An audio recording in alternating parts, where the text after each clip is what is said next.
ರಾಜಕಾರಣಿಗಳು D K Shivakumar ಅಂತರು, ಸಿದ್ದರಾಮಯ್ಯ ಅಂತರು, ಯಡಿಯೂರಪ್ಪಂದು 9ನೇ ತಾರೀಕೇನೋ ಸಂಭ್ರಮಾಚರಣೆ ಅಂತ ಒಂದಷ್ಟು ಮಠಾಧೀಶರುಗಳು, ಬಿಸ್ನೆಸ್ ಮ್ಯಾನ್ಗಳು, ಒಂದಷ್ಟು ಲೂಟಿಕೋರರು ಈ ಸೆಂಟ್ರಲ್ ಬಕೆಟ್ ಇಟ್ಕೊಂಡು ಇವರೊಂದಷ್ಟು ಜನ ಚೆನ್ನಾಗಿರ್ಬೋದೇ ಬಿಟ್ರೆ ಸಾಮಾನ್ಯ ಜನರ ಪರಿಸ್ಥಿತಿ ತುಂಬಾ ಕೆಟ್ಟದಾಗಿದೆ. ಆ ಕೆಟ್ಟದಾಗಿರೋ ಪರಿಸ್ಥಿತಿನಲ್ಲಿ ಚುನಾವಣೆ ಮಾಡೋದು ಬೆಲೆ ಏರಿಸ ಅಲ್ರಿ. 993 ರೂಪಾಯಿ ಬೆಲೆ ಏರ್ಸವ್ರೆ. ನಿಮ್ಮ ಮನೆ ಹಾಳಾಗೋಗ ಲೇ, ನೀವು ದಾರಿಯಲ್ಲಿ ಹೋಗ್ಬೇಕಾದ್ರೆ ಹಂಗೆ ನಾಶ ಆಗ್ಬಿಡ್ಲಿ. ಸಾಮಾನ್ಯ ಜನ ಮಾತಾಡೋ ಪರಿಸ್ಥಿತಿನಲ್ಲಿ ಇಲ್ಲ. ಯಾಕೆ ಮಾತಾಡಕ್ ಆಗಲ್ಲ ಅಂತಂದ್ರೆ ಅವ್ರು ಯಾರು ಕೇಳೋ ಪರಿಸ್ಥಿತಿ ಇಲ್ಲ. ಅವ್ರ ಬಾಯೆಲ್ಲ ಒಲ್ದು ಬಿಟ್ಟಿದೆ. ಅವ್ರ ಕಮಿಟ್ಮೆಂಟ್ಗಳು, ಅವ್ರ EMI, ಮಕ್ಕಳ ಫೀಸ್ ಕಟ್ಟಬೇಕು, ಡೊನೇಷನ್ ಕಟ್ಟಬೇಕು, ಕಾಲೇಜ್ ಫೀಸ್ ಕಟ್ಟಬೇಕು, ಗಾಡಿ EMI ಕಟ್ಟಬೇಕು, ಕಾರ್ EMI ಕಟ್ಟಬೇಕು, ಮನೆ EMI ಕಟ್ಟಬೇಕು, ತಗೊಂಡ್ರೆ ಸಾಲ ಕಟ್ಟಬೇಕು, ಪರ್ಸನಲ್ ಲೋನ್ ಕಟ್ಟಬೇಕು. ಎಲ್ಲರೂ ನೆಮ್ಮದಿ ಉಳಿಸಿದ್ರ. ಬೆಳಗ್ಗೆ ಎದ್ರೆ ವಾಹನಕ್ಕೆ ಗ್ಯಾಸ್ ಸಿಗುತ್ತೋ ಇಲ್ಲ ಗೊತ್ತಾ. ಆಟೋ ಓಡಿಸೋರು, ಕ್ಯಾಬ್ಗಳು ಓಡಿಸೋರು, ಗಿರಾಕಿ ಸಿಕ್ಕರೆ ಒಂದ್ ಕಡೆ, ಗಿರಾಕಿ ಸಿಕ್ಕರೆ ಪೆಟ್ರೋಲ್ ಸಿಗಲ್ಲ, ಪೆಟ್ರೋಲ್ ಸಿಕ್ಕರೆ ಗ್ಯಾಸ್ ಸಿಗಲ್ಲ. ಎರಡೂ ಸಿಕ್ಕಿದ್ರೆ ಸಾಯಂಕಾಲ ಮನೆಗೆ ಹೋಗ್ಬೇಕಾದ್ರೆ ಜೋಬಲ್ ಕಾಸಿರಲ್ಲ. ಈ ಮಟ್ಟಕ್ಕೆ ಆದ್ರೂ ಜೈ ಕಾಂಗ್ರೆಸ್, ಜೈ ಬಿಜೆಪಿ, ಜೈ ಕುಮಾರಣ್ಣ ಈ ಮಾತುಗಳಂತೂ ನೀವು ಯಾರು ಬಿಡಲ್ಲ. ಪ್ರಶ್ನೆ ಏನಪ್ಪಾ ಅಂತಂದ್ರೆ ಯಾವತ್ತು ಬದಲಾವಣೆ ಮಾಡೋದು? When are we going to change the system? ಯಾವತ್ತು ನಮಗೋಸ್ಕರ ಬದುಕಕ್ಕಾಗತ್ತೆ? ಕುಮಾರಸ್ವಾಮಿಗೋಸ್ಕರ ಬದುಕೋದು, ಕಾಂಗ್ರೆಸ್ಗೋಸ್ಕರ ಬದುಕೋದು, ಸಿದ್ದರಾಮಯ್ಯಗೋಸ್ಕರ ಬದುಕೋದು, ಮೋದಿಗೋಸ್ಕರ ನಾವು ಬದುಕೋದು? ನಮಗೋಸ್ಕರ ಯಾವತ್ತು ನಾವು ಬದುಕೋದು? ನಮ್ಮ ಮಕ್ಕಳು ಮತ್ತೆ ನಾವು ಯಾವತ್ತು ನಮಗೋಸ್ಕರ ಈ ದೇಶದಲ್ಲಿ, ರಾಜ್ಯದಲ್ಲಿ ಬದುಕಕ್ಕಾಗತ್ತೆ ನೆಮ್ಮದಿಯಿಂದ? ಇದು ನನ್ನ ಬದುಕಲ್ಲ, ನಿಮ್ಮ ಬದುಕನ್ನ ಹೇಳ್ತಾ ಇದ್ದೀನಿ. ಯಾಕಂದ್ರೆ ಬೆಳಗ್ಗೆ ಎದ್ದು ನೋಡಿದ್ರೆ ಬರೀ ಬೆಲೆ ಏರಿಕೆ, ಕ್ರೈಮು, ಕೊಲೆ ಆಯ್ತು, ಲೂಟಿ ಮಾಡ್ದ, ಬೆಂಗಳೂರನ್ನ ಸರಿ ಮಾಡಕ್ಕೆ ಯೋಜನೆ. ಯಾವ ಯೋಜನೆ ರೀ? ಅರ್ಧ ಗಂಟೆ ಮಳೆ ಬಂದ್ರೆ ಬೆಂಗಳೂರಲ್ಲಿ ಗೋಡೆ ಬಿದ್ದು ಜನ ಸತ್ತು ಹೋಗ್ತಾರೆ. ಅದ್ರ ಮೇಲೆ ರಾಜಕೀಯ ಮಾಡ್ಕೊಂಡು ಹೊಲ್ಸ್ ಮಾಡೋ ಅಂತ ರಾಜಕಾರಣಿಗಳು. ಬಿಜೆಪಿ ಅವರು ಹೇಳ್ತಾರೆ ನಮ್ ಕೈಗೆ ಬೆಂಗಳೂರು ಕೊಟ್ರೆ. 30 ವರ್ಷದಲ್ಲಿ 1250 ಕೆರೆಗಳನ್ನ ನುಂಗಾಕಿ ಬೆಂಗಳೂರನ್ನ ಸರ್ವನಾಶ ಮಾಡಿದಾರ. Bengaluru is irreparable. ರಿಪೇರಿನೇ ಮಾಡಕ್ಕಾಗದ ಮಟ್ಟಕ್ಕೆ ನೀವುಗಳು ಅತ್ಯಾಚಾರ ಮಾಡಿ, ಡೆವಲಪ್ಮೆಂಟ್ ಅನ್ನೋ ಹೆಸರಲ್ಲಿ ಲೂಟಿ ಮಾಡಿ ಈ ಒಂದು ಬೆಂಗಳೂರನ್ನ ರಿಪೇರಿನೇ ಮಾಡಕ್ಕಾಗಲ್ಲ. We know. ನಾನು ಹೇಳ್ತಾ ಇದ್ದೀನಿ, ನಾನು ಬೆಂಗಳೂರಲ್ಲಿ ಹುಟ್ಟಿ ಬೆಳೆದದ್ದು. I belong to Bangalore. ಈ ಬೆಂಗಳೂರನ್ನ ರಿಪೇರಿ ಮಾಡದ ಮಟ್ಟಕ್ಕೆ ನೀವು ಲೂಟಿ ಮಾಡಿದಿರ. ರಿಪೇರಿ ಮಾಡೋ ಮಟ್ಟಕ್ಕೆ ಅಭಿವೃದ್ಧಿ ಅನ್ನೋ ಹೆಸರಲ್ಲಿ ಡಿಸಾಸ್ಟರ್ ಮಾಡಿದಿರ. ಬೆಂಗಳೂರು ತುಂಬಾ ಕಸ. ಮಳೆ ಬಂತು ಅಂದ್ರೆ ಕೆರೆ ಆಗತ್ತೆ, ಬೇಸಿಗೆ ಬಂತು ಅಂದ್ರೆ ಕುಡಿಯಕ್ಕೆ ನೀರಿರಲ್ಲ. ಬೆಂಗಳೂರು ತುಂಬಾ ಕಸ, ಬೆಂಗಳೂರು ತುಂಬಾ ಭ್ರಷ್ಟಾಚಾರ, ಕಿತ್ತೋಗಿರೋ ರಸ್ತೆಗಳು, ಬೇವರ್ಸಿ ರಾಜಕಾರಣಿಗಳು, ಆಮೇಲೆ ಇನ್ನೇನು ಬೇರೆ ಏನೂ ಉಳಿದಿಲ್ಲ.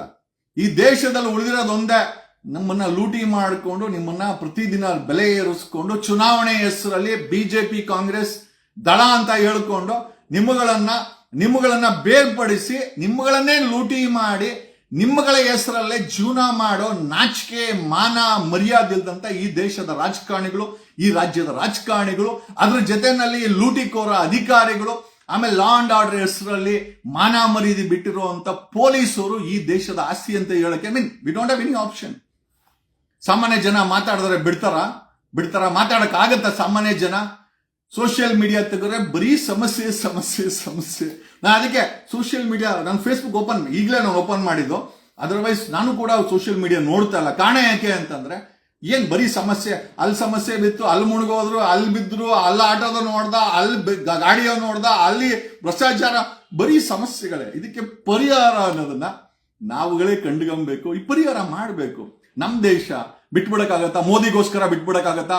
ಬಿಜೆಪಿಗೋಸ್ಕರ ಬಿಟ್ಬಿಡಕ್ಕಾಗತ್ತಾ? ಅಥವಾ ರಾಹುಲ್ ಗಾಂಧಿ ಇದ್ದಾನೆ, ನಮ್ಮನ್ನೇನೋ ಕಡ್ದು ಗುಡ್ಡೆ ಹಾಕ್ಬಿಡ್ತಾನೆ, ಗಾಂಧಿ ಫ್ಯಾಮಿಲಿ, ಕಾಂಗ್ರೆಸ್ ಅವ್ರು ಖಂಡಿತ ಇಲ್ಲ. ಕಾಂಗ್ರೆಸ್ ಅನ್ನೋದು ನಮ್ಮನ್ನ ಅದು ಬದುಕೋಕೋಸ್ಕರ ಮಾಡ್ಕೊಂಡ್ರ ಪಕ್ಷ ಹೊರತು ಬಿಜೆಪಿಗೆ ಆಲ್ಟರ್ನೇಟಿವ್ ಕಾಂಗ್ರೆಸ್ ಖಂಡಿತ ಅಲ್ಲ. ನಾನು ಇಷ್ಟು ದಿನ ಅನ್ಕೊಂಡಿದ್ದೆ, ಖಂಡಿತ Congress is not an alternative. ಅವರು ನಮ್ಮನ್ನ ಬಿಜೆಪಿ ಹೆಸರು ಹೇಳ್ಕೊಂಡು ಬಡ್ದು ಬಾಯಲ್ಲಿ ಹಾಕೊಂಡಕ್ಕೆ ಬಂದಿರೋ ಒಂದು ಪಕ್ಷ ಬಿಟ್ರೆ ಯಾವುದೇ ರೀತಿಯ ಭ್ರಷ್ಟಾಚಾರ ಕಡಿಮೆ ಆಗಿಲ್ಲ. 2023 ನಾನು ಎಕ್ಸ್ಪೋಸ್ ಮಾಡಿದಷ್ಟು ಬಿಜೆಪಿಯನ್ನ ಈ ಕರ್ನಾಟಕ ರಾಜ್ಯದಲ್ಲಿ ಕ್ಯಾಶ್ ಮಾಡ್ಕೊಂಡಿದ್ದು ಇದೇ ಕಾಂಗ್ರೆಸ್ ಅವರು. ನಾವು ಅನ್ಕೊಂಡ್ವಿ ಕಾಂಗ್ರೆಸ್ ಬಂದ್ಮೇಲೆ ಭ್ರಷ್ಟಾಚಾರ ಕಮ್ಮಿ ಆಗುತ್ತೆ, ರಾಹುಲ್ ಗಾಂಧಿ ಬಂದು ಹೇಳದ, ಸಿದ್ದರಾಮಯ್ಯ ಹೇಳೋದು ಅಂತ. ಖಂಡಿತವಾಗಿ ಲೂಟಿಕೋರ ಭ್ರಷ್ಟಾಚಾರ ವ್ಯವಸ್ಥೆ ಕರ್ನಾಟಕದಲ್ಲಿ ಮುಳುಗೋಗಿದೆ. ಇದರಲ್ಲಿ ಏನು ಎರಡನೇ ಮಾತೇ ಇಲ್ಲ. ಅಲ್ಟಿಮೇಟ್ ಆಗಿ ಪೀಪಲ್ ಆರ್ ವಿಕ್ಟಿಮ್ಸ್. ಈ ನತದುಷ್ಟ ದೇಶದಲ್ಲಿ ಟ್ಯಾಕ್ಸ್ ಕಟ್ಕೊಂಡು ಇವ್ರ ಮಾತುಗಳಿಗೆ ಬೆರಗಾಗಿ ಓಟ್ ಹಾಕೊಂಡು ಹಾಳಾಗೋಗ್ತಾ ಇರೋದು. ಒಂದಷ್ಟು ಜನಕ್ಕೆ ಪೆನ್ಷನ್ ಬರ್ಬೋದು, ಒಂದಷ್ಟು ಜನ FD ಗಳಿರ್ಬೋದು, ಬಡ್ಡಿ ಗಿಡ್ಡಿ ಬರೋರು, ಪೆನ್ಷನ್ಗಳು ದುಡ್ಡು ಬರೋರು, ಒಂದು ಮನೆ ಮಾಡ್ಕೊಂಡು ಆ ಜೀವನಕ್ಕೆ ಆರಾಮಾಗಿರೋರಿಗೆ ಏನೂ ಸಮಸ್ಯೆ ಇಲ್ಲ. ಅದೊಂದು 4-5% ಇರ್ಬೋದು ನಮ್ಮ ದೇಶದಲ್ಲಿ, ನಮ್ಮ ರಾಜ್ಯದಲ್ಲಿ. ಮಿಕ್ಕ ಎಲ್ಲರ ಪರಿಸ್ಥಿತಿನೂ ಕೂಡ ಒಂದೊತ್ತಿಗೆ ನೋಡ್ಕೊಳೋ ಅಂತ ಪರಿಸ್ಥಿತಿ ಬಂದಿದೆ. ಒಂದೊತ್ತಿಗೆ ಸಾಯಂಕಾಲಕ್ಕೆ ಇವತ್ತು ಊಟ ಹೆಂಗಪ್ಪ, ನಾನು ಹೆಂಗಪ್ಪ ಟ್ಯಾಕ್ಸ್ ಕಟ್ಟೋದು, ಮಕ್ಕಳ ಫೀಸ್ ಕಟ್ಟೋದು ಹೆಂಗಪ್ಪ, ಮಕ್ಕಳ ಫೀಸ್ ಬೆಲೆ ಏರಿಕೆ, ಮೆಟ್ರೋ ಬೆಲೆ ಏರಿಕೆ, ಡೀಸೆಲ್ ಬೆಲೆ ಏರಿಕೆ, ಪೆಟ್ರೋಲ್ ಬೆಲೆ ಏರಿಕೆ, ಗ್ಯಾಸ್ ಬೆಲೆ ಏರಿಕೆ. ಅಲ್ರೋ ಕಣೋ, ಇಷ್ಟು ಲೂಟಿ ಮಾಡಿ ನಮ್ಮ ದೇಶವನ್ನ, ರಾಜ್ಯವನ್ನ, ಲೂಟಿಕೋರ ರಾಜಕಾರಣಿಗಳ, ನಿಮಗೆ ಬರಬಾರ್ದು ರೋಗ ಬಂದ್ರೆ ನೀವು ಸಾಯೋದು. ಮಲ್ಕೊಂಡಿರ್ಬೇಕಾದ್ರೆ ರಕ್ತ ಕಾರಿ ನೀವು ಹಂಗೆ ಸತ್ತೋಗ್ಬೇಕು ಕಣೋ, ಆವತ್ತು ಈ ದೇಶ ಉದ್ಧಾರ ಆಗತ್ತೆ. ಬೇರೆ ನಿಜವಾಗ್ಲೂ ನೀವು ಹೋಲ್ಸೇಲ್ ಆಗಿ ಸಾಯ್ಬೇಕು. ಈ ದೇಶ ಉದ್ಧಾರ ಆಗ್ಬೇಕು, ಈ ರಾಜ್ಯ ಉದ್ಧಾರ ಆಗ್ಬೇಕು ಅಂತಂದ್ರೆ ಮಲಗಿದ್ದಾಗ ರಕ್ತ ವಾಮಿಟ್ ಮಾಡ್ಕೊಂಡು ಹಂಗೆ ಸತ್ತೋಗ್ಬೇಕು ನೀವು. ಆವತ್ತಿ ದೇಶ ಉದ್ಧಾರ ಆಗತ್ತೆ. ಆವತ್ತಿ ಜನರನ್ನ ಬೆಲೆ ಏರಿಸಿ ಕಾಡೋದನ್ನ, ಭ್ರಷ್ಟಾಚಾರ ಮಾಡೋದನ್ನ ಎಷ್ಟು ಹಾಕೊಂಡು ಹೋಗ್ತೀರಾ? ಸತ್ರೆ ಎಷ್ಟು ಹಾಕೊಂಡು ಹೋಗ್ತೀರಾ ನೀವೆಲ್ಲ? ಇಷ್ಟು ಲೂಟಿ ಮಾಡ್ತಾ ಇದ್ದೀರಲ್ಲೋ, ಕಣ್ಣು ಮುಂದೆ ಇಷ್ಟು ಲೂಟಿ ಮಾಡ್ತಾರಲ್ಲೋ, ಜನ ಯಾರು ಕೂಡ ಪ್ರಶ್ನೆ ಮಾಡೋ ಮಟ್ಟದಲ್ಲಿ ಇಲ್ಲ.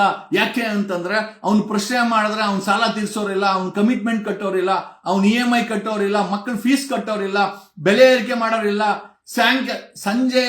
ಸಂಜೆ ಊಟ ಮಾಡಿ ನೆಮ್ಮದಿಯಾಗಿ ನೀವು ಮಲ್ಕೊಳ್ತೀರಾ? ಖಂಡಿತ ಇಲ್ಲ. ಮತ್ತೆ ಏನಕ್ಕೋಸ್ಕರ ಬೇಕು? ಅಲ್ರಿ, ನಾವು ನಮಗೋಸ್ಕರ ಬದುಕಬೇಕೇ ಹೊರತು ಯಾವ್ದೋ ಪಕ್ಷಕ್ಕೋಸ್ಕರ, ಯಾವ್ದೋ ವ್ಯಕ್ತಿಗೋಸ್ಕರ, ಯಾವ್ದೋ ಪಕ್ಷಕ್ಕೋಸ್ಕರ, ಯಾವ್ದೋ ಸಿದ್ಧಾಂತಕ್ಕೋಸ್ಕರ ನೀವೇ ಬದುಕಿಲ್ಲ ಅಂದ್ರೆ ಎಲ್ಲಿರ್ತೀರಾ? ಈ ಬೆಲೆ ಏರಿಕೆಯಲ್ಲಿ ನೀವು ಬದುಕ್ತೀರಾ? ನಿಮ್ಮ ಎಷ್ಟೋ ಜನ ಬೇಕಾದ್ರೆ ನಿಮ್ಮ ಆತ್ಮ ಮುಟ್ಕೊಂಡು ಹೇಳಿ, ಎಷ್ಟೋ ಜನ ನಿಮ್ಮ ಮಕ್ಕಳ ಫೀಸ್ ಕಟ್ಟಿರಲ್ಲ, ನಿಮ್ಮ ಮಕ್ಕಳ ಕಾಲೇಜ್ ಫೀಸ್ ಕಟ್ಟಿರಲ್ಲ, EMI ಕಟ್ಟಿರಲ್ಲ. ನಿಮ್ಮ ಕೈಯಲ್ಲಿ ನಿಮ್ಮ ಬಾಧೆನ ಹೇಳ್ಕೊಳಕ್ಕೆ ಯಾರೂ ಇಲ್ಲ. ಒಂದು ಟೀ ಕುಡ್ಕೊಂಡು ನಿಮಗೆ ನೀವೇ ಹೇಳ್ಕೊಳ್ಬೇಕು ಅಂತ ಪರಿಸ್ಥಿತಿ, ಕೆಟ್ಟ ಪರಿಸ್ಥಿತಿ ನಮ್ಮ ರಾಜ್ಯಕ್ಕೆ, ನಮ್ಮ ದೇಶಕ್ಕೆ ಬಂದಿದೆ.